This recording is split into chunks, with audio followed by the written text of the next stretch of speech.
నాగర్ కర్నూలు జిల్లా కల్వకుర్తిలోని double bedroom ఇండ్లను MLA Kasireddy Narayana Reddy పరిశీలించారు. కల్వకుర్తి మండలంలోని పంజుగుల గ్రామంలో బడిబాట కార్యక్రమంలో పాల్గొని విద్యార్థులకు పాఠ్యపుస్తకాలను, నోట్బుక్స్ ను, స్కూల్ యూనిఫామ్లను పంపిణీ చేశారు. కల్వకుర్తిలో షాపింగ్ కాంప్లెక్స్ ను ZP vice chairman Balaji Singh, Kalwakurthy మాజీ సర్పంచ్ బృంగి ఆనంద్ కుమార్ కలిసి పరిశీలించారు. కల్వకుర్తిలో నిర్మాణాలు పూర్తయినాయి, నిరుపయోగంగా ఉన్న డబుల్ బెడ్రూమ్ ఇండ్లను లబ్ధిదారులకు ఇచ్చేందుకు చర్యలు తీసుకుంటామన్నారు. పెండింగ్ లో ఉన్న పనులను పూర్తి చేసి లబ్ధిదారులకు అందజేయాలని ఎమ్మెల్యే కసిరెడ్డి నారాయణ రెడ్డి అధికారులను ఆదేశించారు.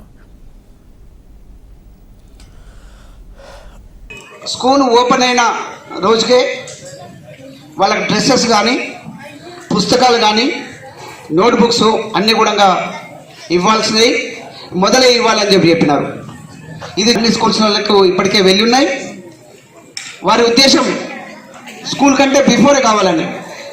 అందరి సమక్షంలో మరి నోట్బుక్స్, తర్వాత ఈ డ్రెస్సులన్నీ కూడా విద్యార్థులకు గారి ఉద్దేశం గతంలో నడుస్తున్నటువంటి గవర్నమెంట్ స్కూల్స్ మరి ధ్వంసమైపోయింది అనేది ప్రతి ఒక్క